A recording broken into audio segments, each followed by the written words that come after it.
Hello friends, welcome to Raj Malhotra IAS Academy. My name is Harmaninder Singh and today we are going to discuss a new topic of geography under our series NCERT through MCQs.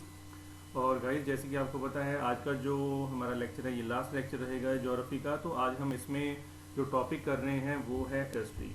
तो guys ये रहेंगे आज के topic और आज का जो main topic है तो उसके अंदर ये काफ़ी सब टॉपिक्स भी हैं। जैसे एग्रीकल्चर में हम देखेंगे टाइप्स ऑफ फार्मिंग कौन से हैं, मेजर क्रॉप्स कौन सी हैं, और इंडस्ट्रीज़ में हम देखेंगे टाइप्स ऑफ इंडस्ट्रीज़ क्या हैं या फैक्टर्स अफेक्टिंग लोकेशन जो है।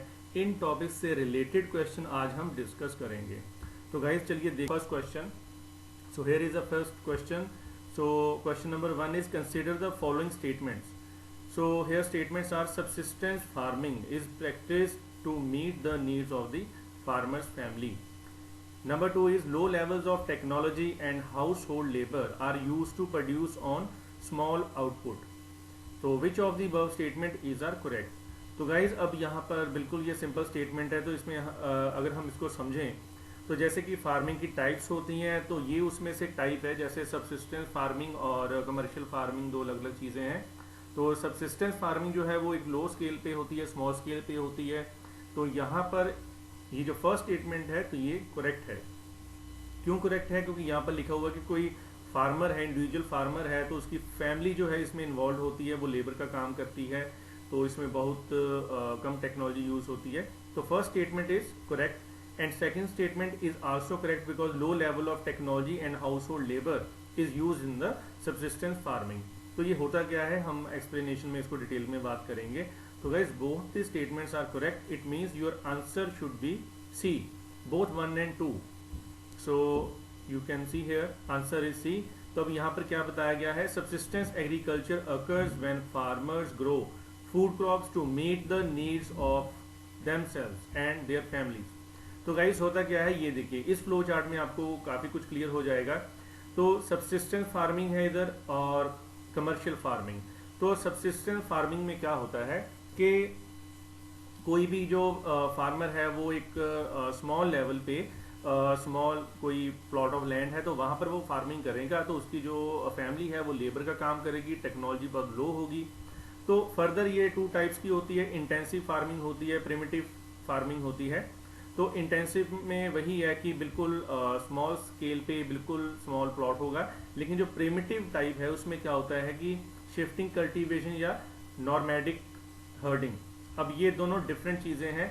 प्रिमिटिव फार्मिंग का मीनिंग क्या है, जो ओल्डर जो ट्रेडिशनल मेथड्स हैं, जैसे कि शिफ्टिंग कल्टीवेशन में क्या होता था कि भाई एक जो एरिया है, कोई पैच ऑफ फॉरेस्ट है, तो उसको अपने यूज़ के लिए पहले क्लियर कर दिया, उसको जला दिया या उसको काट दिया, फिर उसको क्लियर करके वहाँ पर इन्होंने एग्रीकल्चर करा। और कुछ सालों के बाद जब वहाँ से इन्होंने थोड़ी सी फसल जो है वहाँ पर उगाई, after that they shift to the next patch of forest. तो पहले जो पार्ट ऑफ लैंड है उसको छोड़ देते हैं ताकि वहाँ पर जो फर्टिलिटी है वो दोबारा रिप्लेनिश हो सके। और नॉर्मेडिक हर्डिंग क्या होता है कि जो पीपल होते हैं वो मूव करते हैं ग्रुप्स में और अपने कैटल के साथ वो एक जगह से दूसरी जगह पर मूव करते रहते हैं। ठीक है, तो ये इनकी जो मूवमेंट है वो सीजन के ऊपर भी डिपेंड करती है। तो ये different types of subsistence farming होती है।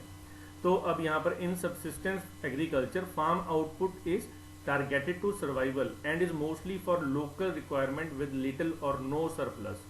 ये भी इसका बहुत मेजर फैक्टर होता है कि इसमें बिल्कुल according to the need grow करी जाती हैं, जो उसमें हार्वेस्ट होती है। इसमें कोई सरप्लस वाली बात नहीं होती कि या किसी प्रॉफिट के लिए उसमें कुछ भी हम नहीं उगाते।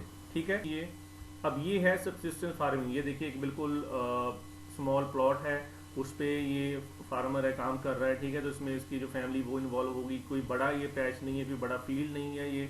ठीक है, और इसलिए इसको सबसिस्टेंस फार्मिंग कहते हैं। और इधर देखिए ये है नॉर्मेडिक हर्डिंग।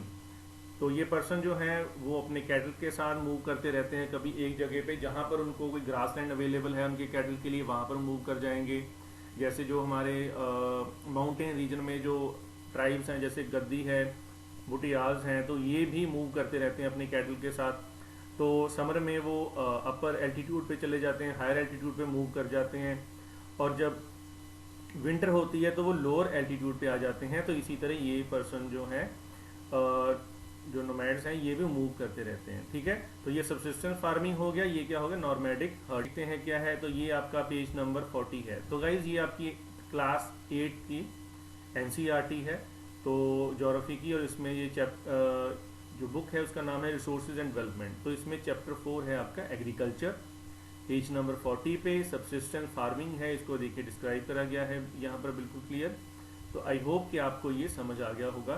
नेक्स्ट क्वेश्चन की तरफ। तो नेक्स्ट क्वेश्चन क्या कहता है, question number 2 states that consider the following statements. First statement states that shifting cultivation is practiced in the thickly forested areas of Amazon basin, tropical Africa, parts of Southeast Asia and Northeast India. Okay, and second is shifting cultivation is known by the name of milpa in Brazil. So which of the above statement is are correct? So guys, you can guess the answer कि क्या हो सकता है इसमें answer. उसके बाद आप देखिए, अब हम डिस्कस करते हैं दोनों स्टेटमेंट को। फर्स्ट स्टेटमेंट क्या कहती है, शिफ्टिंग कल्टीवेशन। तो शिफ्टिंग कल्टीवेशन जो है इसको झूम कल्टीवेशन भी कहते हैं। तो ये जो स्टेटमेंट है ये बिल्कुल सही है, क्योंकि ये थिकली फॉरेस्टेड एरियाज जैसे कि अमेजोन बेसिन, ट्रॉपिकल अफ्रीका हो गया, साउथ ईस्ट एशिया हो गया, या फिर नॉर्थ ईस्ट इंडिया में भी इसको प्रैक्टिस करा जाता है। तो first statement is absolutely correct. So if we consider the second statement, तो shifting cultivation is known by the name of milpa in Brazil. तो गाइस, अब क्योंकि शिफ्टिंग कल्टीवेशन के बहुत सारे डिफरेंट नेम्स हैं, तो ये जो स्टेटमेंट है ये इनकरेक्ट है। तो उसका रीज़न ये है कि जैसे इसको इंडिया में नॉर्थ ईस्ट में झूमिंग कल्टीवेशन भी कहते हैं, ब्राज़ील में इसको मिल्पा नहीं रोका कहते हैं, ROCA रोका, और मैक्सिको में इसको मिल्पा कहते हैं। तो यहाँ पर ब्राज़ील नहीं, यहाँ पर मैक्सिको होना चाहिए था। और लदांग जो है इसका नाम है कहाँ पे, मलेशिया में। तो मलेशिया में इसको हम लदांग कहते हैं, LADANG। ठीक है, तो अब इसके अकॉर्डिंग क्या हो गया, first statement is correct and second statement is incorrect. तो here answer should be A, 1 only. अब ये क्या है, ये शिफ्टिंग कल्टीवेशन का ये प्रोसेस होता है। तो गाइस यहाँ पर आंसर हो गया आपका A। और आप इस डायग्राम से इसको समझिए, कोई भी फॉरेस्ट है, प्राइमरी या सेकेंडरी फॉरेस्ट है, उसको कट करा या बर्न करा, उसको क्लियर करके लैंड वहाँ पर एनुअल क्रॉप हार्वेस्ट करी गई। उसके बाद ये देखिए बाद में वहाँ पर सेकेंडरी वेजिटेशन हो गई है। अब यहाँ से सेकेंडरी वेजिटेशन से सीधा इधर को भी प्रोसीड करा जा सकता है कि भाई सेकेंडरी वेजिटेशन को काट दिया या बर्न कर दिया, दोबारा से वहाँ पर क्रॉप उगाई गई, या फिर उसको बढ़ने देते हैं सेकेंडरी फॉरेस्ट तक। ठीक है, और अब उसके बाद जब वो फिर से ग्रो कर जाएगा, फर्स्ट में दोबारा उसको कट करेंगे, बर्न करेंगे। तो ये प्रोसेस जो है वो रिपीट होता रहता है। This is the patch of forest, okay, जिसको बर्न करा गया है फॉर द एग्रीकल्चर। ये देखिए इसको जला दिया गया है, खत्म कर दिया गया है। अब उसके बाद यहाँ पर शिफ्टिंग कल्टीवेशन होगी यहाँ पर। तो ये देखिए पेज नंबर आपका 41 है, चैप्टर वही है, सेम है, चैप्टर 4 एग्रीकल्चर। तो इसमें ये देखिए यहाँ पर शिफ्टिंग कल्टीवेशन के बारे में बताया गया है कि ये थिकली फॉरेस्टेड एरिया जैसे कि Amazon basin, tropical Africa, south east Asia और नॉर्थ ईस्ट में ये प्रेवलेंट होता है। ओके गाइस, तो इसको स्लैश एंड बर्न एग्रीकल्चर भी कहते हैं, क्योंकि हम इसमें या तो उसको कट करते हैं फॉरेस्ट पैच को, या उसको बर्न कर देते हैं, तो इसलिए इसको हैं। तो नेक्स्ट देखिए क्वेश्चन नंबर 3 है, which of the following statement is are correct. तो first statement is rice grows best in alluvial clayey soil which can retain water. Second statement is wheat requires moderate temperature and rainfall during growing season. And third is wheat thrives best in well-drained loamy soil. तो select the answer using the given codes. तो इसमें देखना क्या है, which of the following statement is are correct. तो guys अब first statement को हम अगर consider करें, so it states that rice grows best in alluvial clay soil which can retain water. So as you all know that rice needs much larger amount of water as compared to the other crops and it is a kharif crop. तो ये कब इसकी sowing होती है, तो इसको उगाया जाता है कब, जून जुलाई में, और इसकी हार्वेस्टिंग कब होती है, सितंबर अक्टूबर में। तो ये खारिफ क्रॉप है। तो गाइज इसको अब क्योंकि ये समर में हम ग्रो करते हैं, तो इसमें वाटर की जो नीड है वो काफ़ी ज़्यादा होती है, तो इसीलिए इसमें एलोविल क्लेई सॉइल यूज होती है ताकि वो वाटर को रिटेन कर सके। So first statement is absolutely correct. Second wheat हमें पता है ये राबी क्रॉप है, तो ये विंटर में होती है। इट मीन्स इसमें मॉडरेट टेम्परेचर चाहिए and rainfall during the growing season. तो हमें पता है कि जो विंटर्स में जैन और फेब में जो रेनफॉल होती है वो वीट के लिए काफ़ी ज़्यादा यूजफुल है। तो second statement is also correct. And third is wheat thrive best in well drained loamy soil. And we all know that हमने जो सॉइल्स के चैप्टर में भी करा था कि जो एलुवियल सॉइल की टाइप होती है, जैसे उसमें लोमी सॉइल होती है, तो वो एग्रीकल्चर के लिए बहुत ज़्यादा बढ़िया है। So all the three statements are correct. So here answer should be D, all of the above. ये देखिए, तो ये देखिए यहाँ पर बिल्कुल क्लियरली मेंशन है कि जोग्राफिकल कंडीशंस कौन सी होनी चाहिए राइस कल्टीवेशन के लिए। टेम्परेचर जो है वो 16 डिग्री से 27 डिग्री तक होना चाहिए। रेनफॉल जो है वो 100 सेंटीमीटर से 200 सेंटीमीटर होनी चाहिए, ठीक है। But rainfall during harvest time is harmful, तो यानी कि हार्वेस्ट के टाइम पे वो रेनफॉल नहीं होनी चाहिए। अदरवाइज वहाँ पर जो वाटर की अवेलेबिलिटी है काफ़ी ज़्यादा उसकी नीड होती है।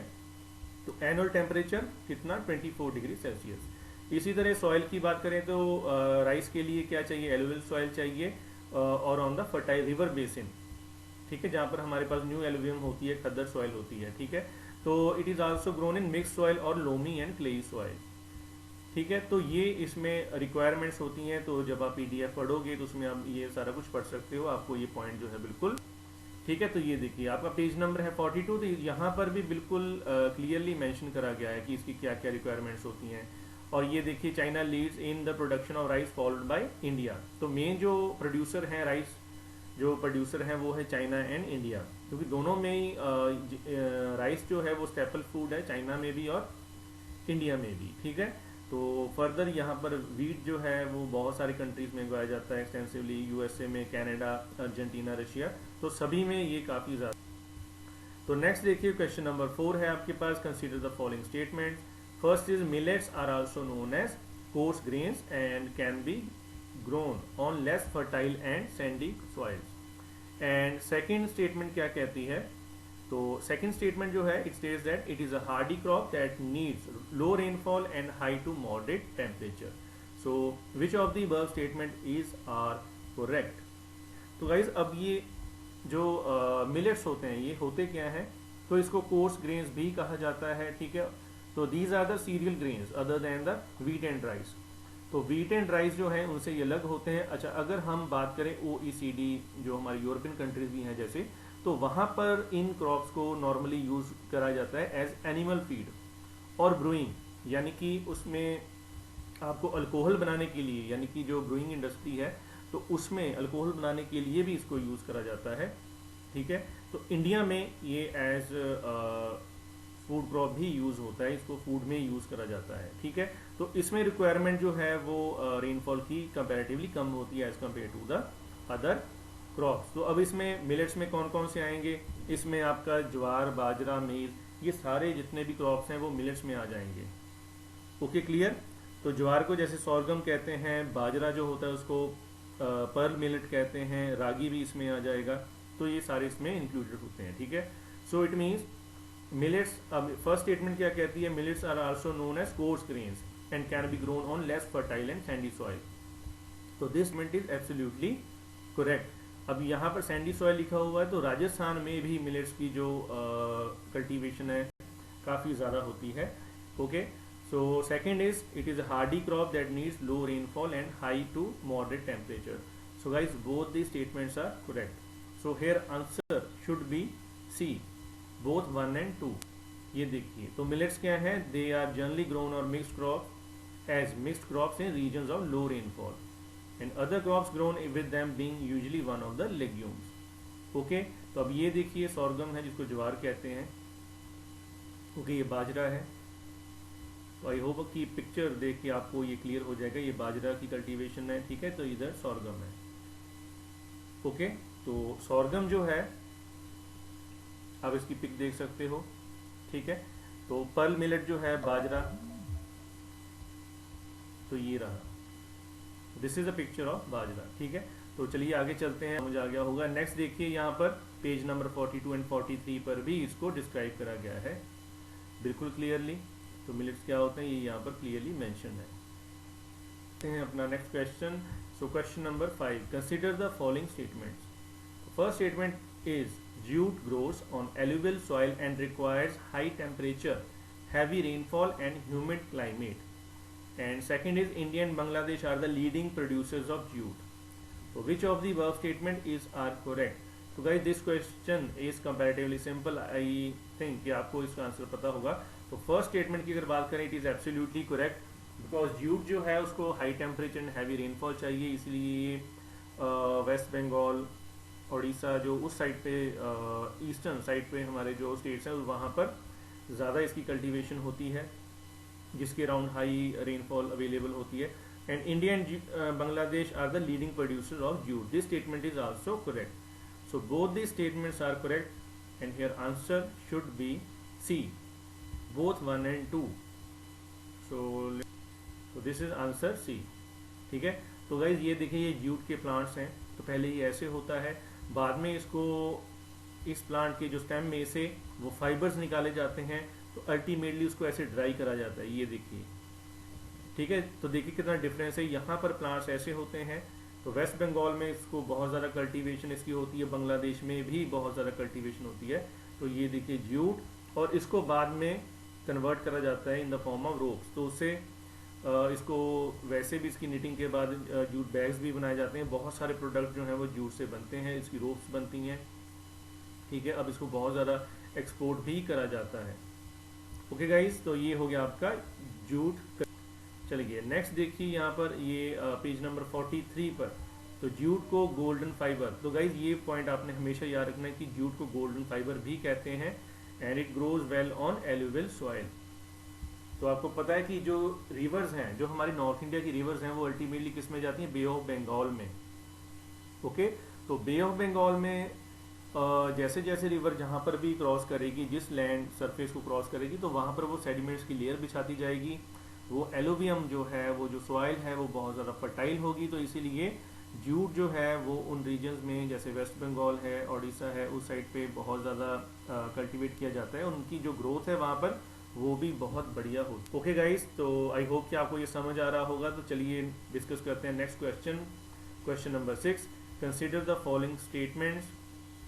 तो first statement is mineral based industries are primary industries, and second is industries processing seafood or manufacturing fish oil are some examples of marine based industries. तो guys which of the above statement is are correct? तो guys अब यहाँ पर देखें तो mineral based industries are primary industries. तो ये primary secondary industries क्या होती है कि जो बिल्कुल रॉ मटेरियल से, जैसे ओर है, ठीक है, ओर को कन्वर्ट करते हैं हम किसी फाइनल प्रोडक्ट में, तो उसको हम कहते हैं प्राइमरी इंडस्ट्री, जिसमें बिल्कुल बेसिक रॉ मटेरियल यूज़ होता है. तो मिनरल बेस्ड जो इंडस्ट्री है, अब मिनरल बेस्ड इंडस्ट्री में क्या करते हैं कि हम ओर निकालते हैं अर्थ क्रस्ट में से, ओर को रिफाइन करके उसमें से हम क्या करते हैं, क्या बनाते हैं, हम वो मेटल या मिनरल जो हमारे पास आता है, जैसे सपोज हेमेटाइट है, हमने अर्थ में से निकाला, उसको मिनरल बेस्ड इंडस्ट्री में भेजा, वहाँ पे उसमें से आयरन निकाला. ठीक है. तो हम इसको क्या कहेंगे? Primary industry. बिल्कुल जो बेसिक इसका जो पार्ट ये करता है कॉन्स्टिट्यूट. ठीक है. चलिए नेक्स्ट देखते हैं second statement, industries processing sea food और मैन्युफैक्चरिंग फिश ऑयल. तो ये बिल्कुल करेक्ट है ये स्टेटमेंट, बिकॉज इसको मैरीन बेस्ड इंडस्ट्रीज कहते हैं. तो अगर सी से जो कोई भी कंपोनेंट्स हम निकालते हैं, तो उसको हम जब प्रोसेस करते हैं उसको मैरीन बेस्ड इंडस्ट्रीज कहते हैं. जितने भी हमारी सी फूड इंडस्ट्री है, या हम फिशेस को वहाँ से कल्टीवेट करते हैं, या उसको सी फूड की प्रोसेसिंग करके उसको कंटेनर्स में पैक करते हैं, वो सारी जितनी इंडस्ट्री है वो सारी मैरीन बेस्ड इंडस्ट्री है. So which of the above statement is are correct? So here answer should be C, both 1 and 2, because both the statements are is the answer. तो ये है मैरीन बेस्ड इंडस्ट्री. ये देखिए उसको fishing होती है, उसको कलेक्ट किया जाता है, ये बहुत ही लार्ज स्केल पे होता है, कमर्शियल रेयरिंग है ये फिशिंग, कमर्शियल फिशिंग है. तो इसको कलेक्ट करके यहाँ से इंडस्ट्री में ट्रांसफ़र किया जाता है, जहाँ पर उनकी पैकिंग होती है, उनको मीट में कन्वर्ट करा जाता है. ठीक है. उसकी पैकेजिंग होके तो फिर वो कंटेनर्स में उसको फर्दर एक्सपोर्ट करा जाता है वो. So here is the explanation. ये देखिए पेज नंबर 49 पर भी ये मिनरल बेस्ड इंडस्ट्रीज जो है वो मेंशन है. So these are the primary industries that use mineral ores as their raw material. और मेरीन बेस्ड क्या हो गया, use products from the sea and ocean as raw material.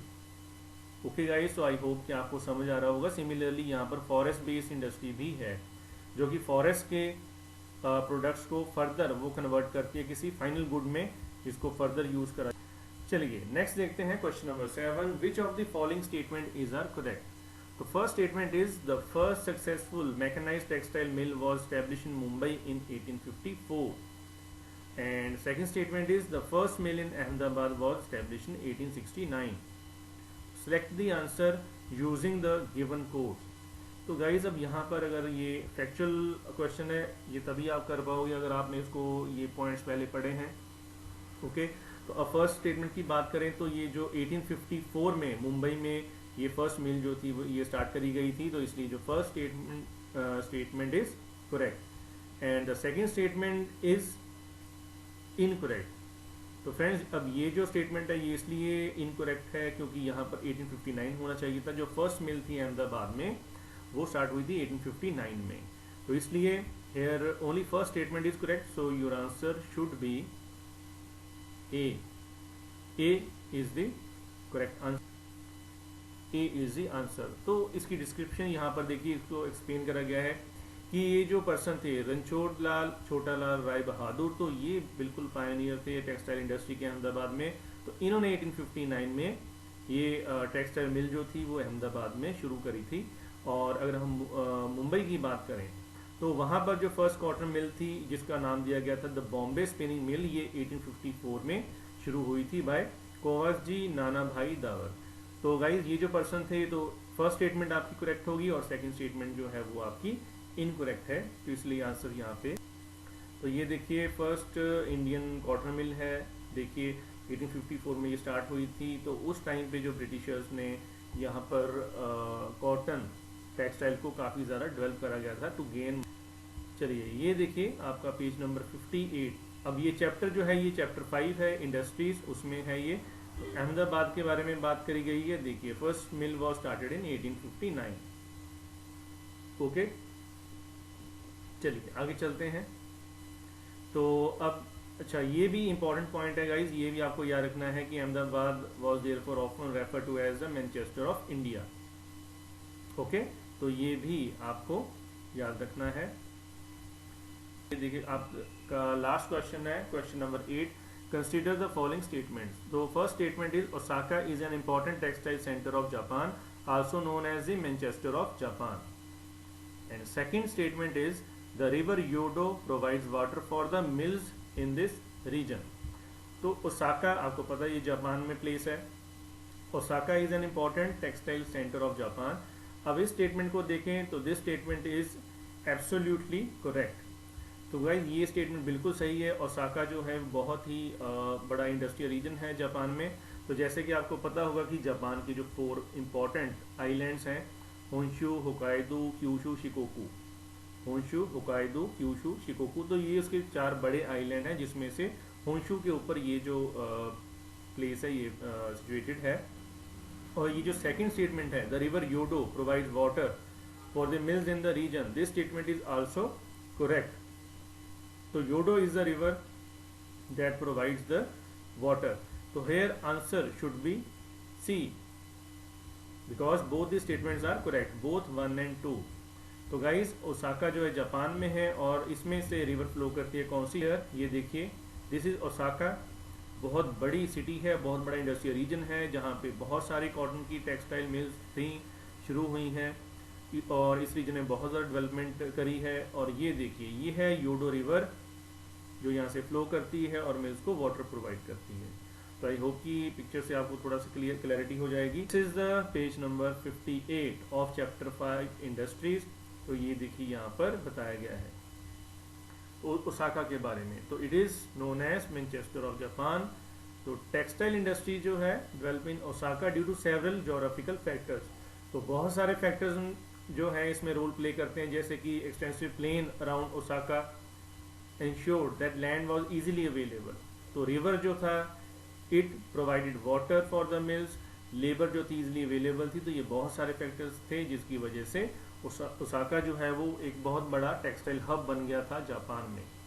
तो guys this is all for this video. तो ये जो video था ये इस सीरीज़ का ज्योग्राफी का लास्ट वीडियो था। आई होप कि आपको काफ़ी कुछ समझ आया होगा।